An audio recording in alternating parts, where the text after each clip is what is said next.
Hello everyone. Today we have lecture number 4 of your unit 2 of quantum statistics in BCU second sem MSc physics. So today's topic is black body radiation. So already you have learnt about black bodies from your 12th standard. So you must have an idea already.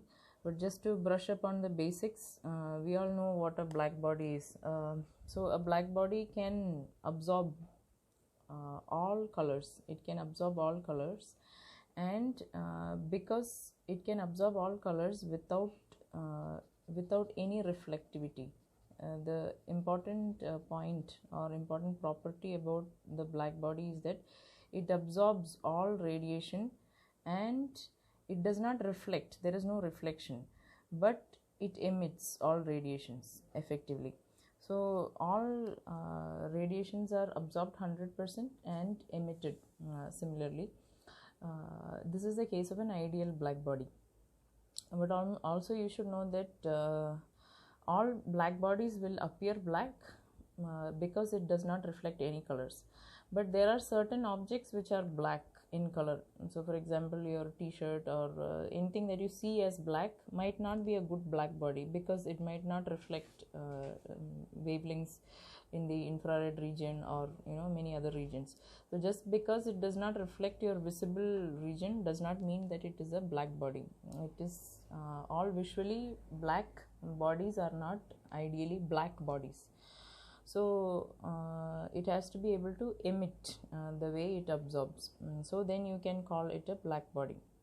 So for example, ice is a good black body radiatively, even though it appears in white color, but it is a good black body. Okay, so now today's topic, we have to derive Wien's displacement law and Stephan-Boltzmann law from our Planck distribution formula. So we have already learned about Planck distribution formula in the Bose-Einstein statistics. So from there you have to use that formula to derive at the Wien's displacement formula. So what is Wien's displacement formula?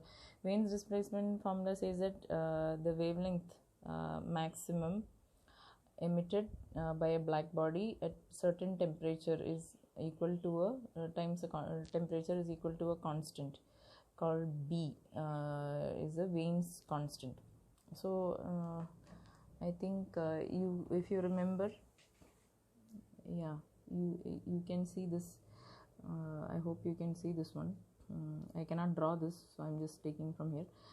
So the main point about Wien's displacement law is the energy distribution. So let's say if the black body is at a certain temperature, 6000 Kelvin, just like the sun or the stars. So if it is at a certain temperature, 6000 Kelvin, then it will emit radiation of all wavelengths. There are so many wavelengths, all these are wavelengths, so it will emit radiations of all wavelengths, but a certain wavelength will have a maximum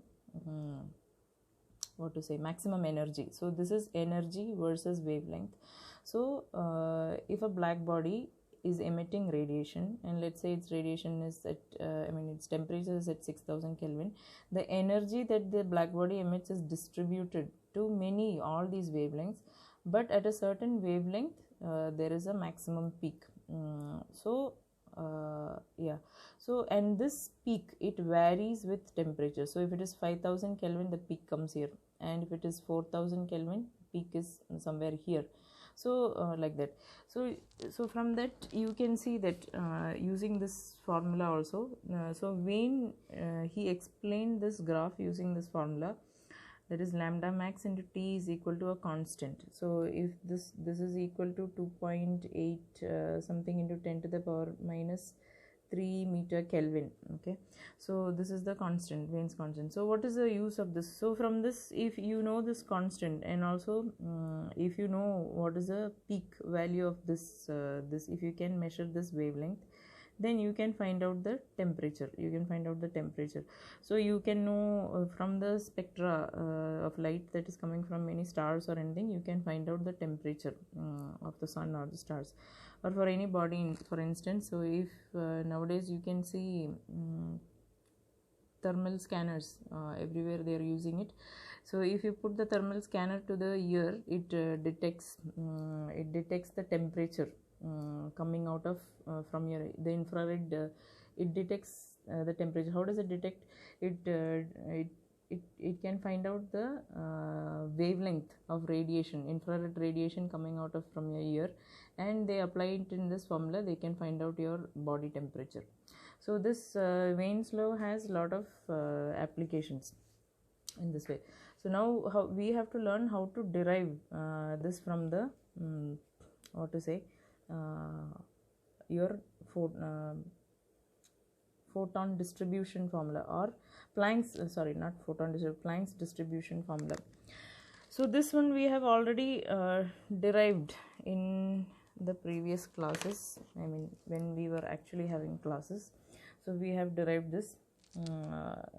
Then there are certain assumptions that we have to make before going ahead. One assumption is that we have to know this formula gives you the number of photons in each state S. Okay, so you already know that the photons are indistinguishable particles, and also this is the number of photons in each state S. So before going ahead, you have to consider two things. What is it? The state S of each photon can be specified by magnitude and direction of its momentum P, and by the direction of polarization of the electric field associated with the photon. So we have to now we know the number of photons. We have to think about the state as how to describe it. So for doing that, we need to know two things. What is that? We need to know about the momentum, magnitude and direction of the momentum, and also we need to know about the polarization of the electric field associated with the photon. So we are considering quantum mechanically as a photon. So we already know that if you want to like the light, the unpolarized light coming, it is in many different directions. So polarization is actually noted in parallel to the electric field. So you have your electromagnetic wave that is going in a certain direction, and it has an electric field and a magnetic field. So your direction of polarization is along the direction of the electric field. So this is your direction of polarization. So when you consider, if you consider it as photons, you have to see quantum mechanically about the polarization. Okay, so now okay, so in this formula we know that this is the number of particles in state S. Okay, and in that state S, this energy Es is the energy of a photon in state S. Now from your electromagnetic theory, you know that del square E, the electric field, is equal to 1 by C dou square E by dou T square. So this is satisfied when the real part of the plane wave, this is a place. So this is a solution to this equation. Electric field is given by, you already know this, the wave formula, and this is your spatial part, and this is your time dependent part. Now A is a constant, and you also know about K is omega by C, and K is a vector, wave vector K. I mean, he's the magnitude of K. Now this momentum P is equal to h cut K. It can also be written as h cut omega by C, that you can see here how we can get it like that. Yeah, so now to talk about polarization, when you have to talk about polarization of the photon, it can be in two directions. How it can be in two directions? So it can be because now when you consider a photon quantum mechanically, it can have two spins. What is it? Spin plus half and minus half. So in two directions it can spin, this way or this way, like that. So when you consider polarization in terms of a photon quantum mechanically, the spins describe how it can be polarized, left circularly polarized or right circularly polarized. So for each k, for each k, what is k? K is the direction of propagation of the photon. So for each k there are two possible photons corresponding to the two possible direction of polarization. So you have two direction of polarization, the plus half spin and the minus half spin. So because of that two possible direction of polarization of the electric field, you have two states. Okay, so in the two photons we can have the two possible photons for each wave vector k. Now also you know that all possible wave vectors k are not allowed. This we saw in the previous lecture, but there are only certain discrete values depending on what this is the boundary condition. So we have seen the boundary condition, we have applied the boundary conditions, and then we have seen that not all values of k are allowed, but only certain values of k. Now to consider further, we have to take an enclosure. It should be in the form of a parallelepiped with edges Lx, Ly, Lz in length, and also you should know what this length, total length L will be much greater than lambda, or the wavelength of the photon, which is equal to 2 pi by k. So in the last class, if you can remember, we have done something like this. We have taken a box. Inside that we have divided into small boxes. So we are saying that this Lx, if this is Lx, this is much, Lx is much greater than the wavelength lambda, and then Lx also will be very small compared to total length of the whole thing. So yeah.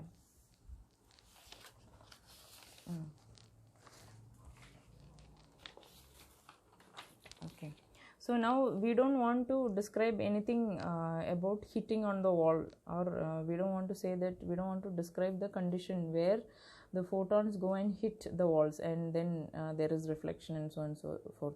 So for to eliminate all that kind of complications, to determine the wall, to eliminate the wall effects, it is necessary to proceed by imposing certain boundary conditions. So that is what we just did now. We considered small boxes inside an infinitely big box. Okay, now to carry on with the derivation, we are going to assume let f of k d cube k is the mean number of photons per unit volume with one specified direction of polarization. So right now we are considering only number of photons in one way, or let's say only half spin, then whose wave vector lies between k and k plus dk. So already from the previous lecture, we know that the density of states for a volume is given by V by 2 pi cube d cube k. So per unit volume there are so this is density of states. So if I say per unit volume, then just to divide by V, then 2 pi raised to minus 3 d cube k photon states are available. So this is the density of states, and this is the density of states per unit volume. Now each of these states has an energy h cut omega. So total number of photons is how much? The density of states multiplied by the number of photons. The number of photons we already know that it is this, your ns. So just multiplying both, we are getting this formula.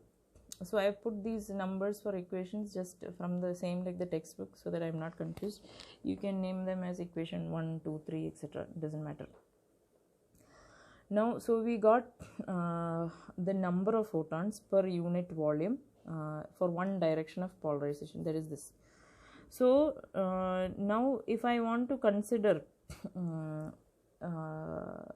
I have to consider for both. We have two directions of polarization, and I am going to consider for a spherical shell. Okay, I am going to find out the number of photons for a spherical shell of radius k and k plus dk. So there is, I am going to take a small spherical shell, thin spherical shell of radius this k, and between k and k plus dk. So its thickness is only dk. So yeah, so you have two times the double for two ways of polarization, and you have for the thin spherical shell the volume, and so multiplying that with f of k, you get this one. Okay, so this formula you are just multiplying it two times, and also the volume of a thin spherical shell, so you get this formula. Now we need to get to that graph that we saw before. So for that we are finding out the total energy. So now we have the number of photons. Already we have the number of photons for a thin spherical shell as such, and then now what we have to do, we have to find the energy. Just we have to multiply with the energy of each photon. So let U bar omega T, this T is temperature, d omega denote the mean energy per unit volume, that is the mean energy density of photons of both directions of polarization in the frequency range between omega and omega plus d omega. Omega you know already. So yeah, so I'm just multiplying the total number of photons in this of a thin spherical shell, multiply it with h cut omega, that is the energy of each photon. So when you multiply you get this value here, and now I'm going to put eta is equal to beta h cut omega. So this beta h cut omega I'm going to write as eta. So when I write eta is equal to beta into h cut omega, so beta is nothing but 1 by kT. So this is the ratio of photon energy to thermal energy. So if I differentiate d eta by d omega, you will get h cut by kT. So or d omega is equal to d eta into k by h cut.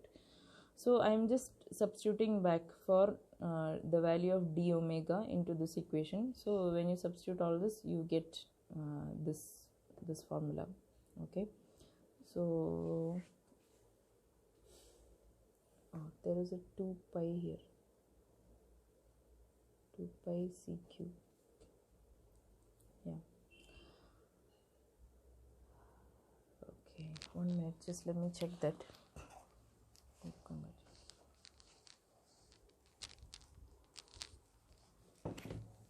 1 minute.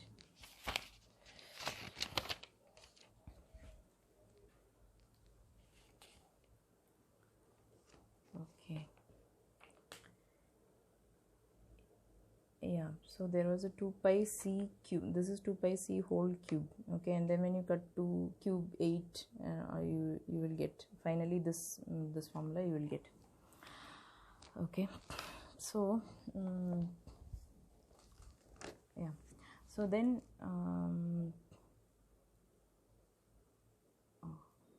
so I hope you're clear this formula. Okay, this 2 pi that what I wrote, it came here. Yeah, this one I had forgotten to mention this 2 pi here. So when I put it, then you will get it this formula, and then from here you will get that. Okay, so now this is your energy density. So you have your energy density, and then you have your eta, that is kT. Okay, so this is the same graph when you plot with this equation. In the originally I showed you that plot in my phone, so you get the same plot. So this will give you, this is at a certain temperature. At a certain temperature there is a maximum energy is distributed in all wavelengths, but certain wavelength called the lambda max is there, which gives the maximum. That wavelength carries the maximum energy. This is for a black body.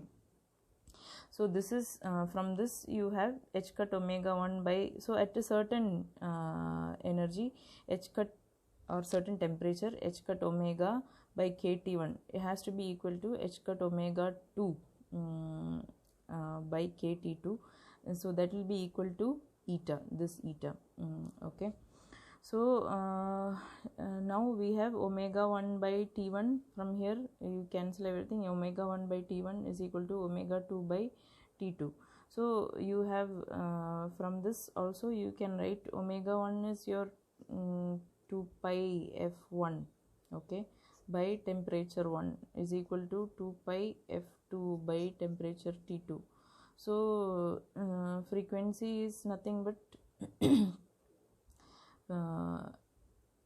so C, or you can write C is equal to nu lambda, or this frequency is C by lambda. So you can write this, instead of this frequency you can write 2 pi C by lambda into your temperature is equal to lambda 1 2 pi lambda 2 T T1 T2. Okay, so or lambda 1 T1 is equal to lambda 2 T2 is equal to some constant. So this is your Wien's displacement law that we have arrived. Okay, now